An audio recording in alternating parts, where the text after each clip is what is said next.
Most developers know about setting a breakpoint on a line, but there are lots of other ways that breakpoints can help you. For all breakpoints, there are a bunch of parameters that we can set. I'm showing the options for IntelliJ, but the similar options exist in most IDEs. First, there are a couple of things that control how the breakpoint fires. We can make it be enabled or disabled. This is really helpful if you carefully set up a breakpoint and then you don't want it to fire while you're exploring something else. You can disable it until you're ready to use it again instead of deleting it. If you have a multi-threaded application, you can also choose whether the breakpoint stops the whole VM or just the thread that hit the breakpoint. I use that mostly if I have one thread that is keeping open a connection to something else. Then I can stop and start the other threads without losing the connection and having to restart the whole system after each breakpoint gets hit. I can also unclick suspend and the breakpoint will fire, but everything will keep running. Remember that. There are a couple of cool tricks we can do with that. We can also specify a condition that has to be true for the breakpoint to fire. For example, if I wanted my code to stop anytime a string variable contained the word Fred, I could put a condition like this on the breakpoint. You have access to all of the variables that are in scope at the point of that breakpoint. Then there are a few options that essentially enable or disable a breakpoint while things are running. So first, you can pick Remove Once Hit. That will make it fire once each time you run the program, but it won't fire any more than that. Second, you can make breakpoints enable other breakpoints. This option will enable this breakpoint when you hit another breakpoint. That's helpful if you have a utility that gets called by a lot of things, and you want to stop inside that utility from one particular call. So here I have a utility, my very popular method, and I want to stop in that utility. But it's being called by a bunch of places. In particular, you can see it's being called here. My very popular method is called here and here. And I want it to stop in this call on it, not this call on it.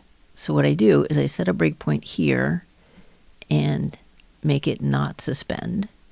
So it will know that it fired, but it will not stop the execution of anything, so nothing will pause.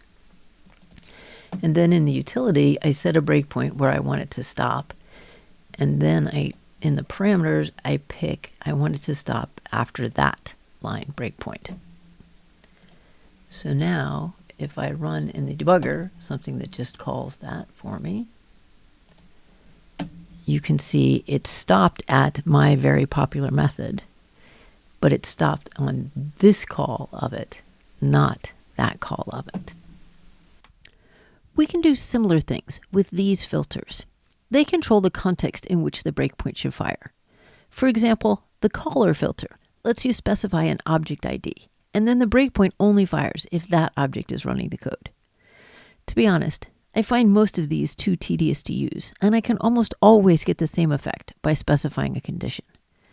The only one of these that I use, and I use it a lot, is the pass count filter. That lets me say, don't fire until you've hit the breakpoint 100 times. That can be really useful for breakpoints in loops and in recursion. My favorite breakpoint feature is logging.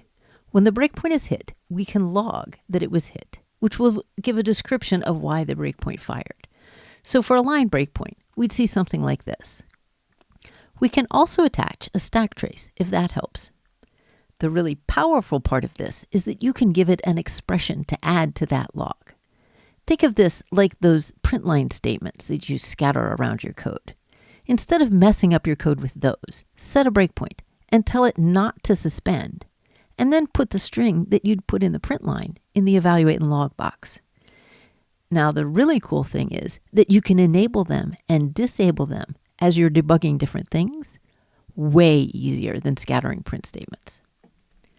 So those are the options you have for all breakpoints. But now we need to talk about other types of breakpoints. In addition to line breakpoints, you can click the plus button to add a breakpoint, and you can see that there are a bunch of types of breakpoints. A method breakpoint can be set up to stop at the beginning or the ending of a method. An exception breakpoint can be set to fire when a given exception is thrown and has the additional option to stop based on whether or not the exception is caught.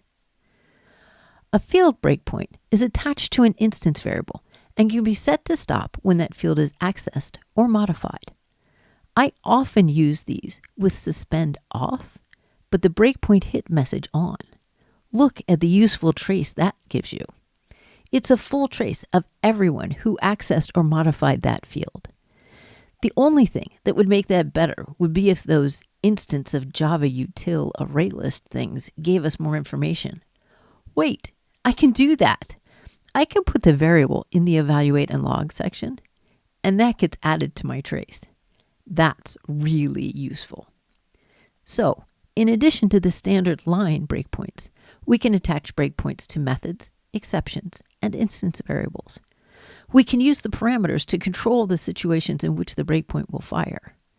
And we can create traces of how they fire using the breakpoint logging options. Those capabilities can make your debugging much more effective. And you should never scatter print statements around your code again.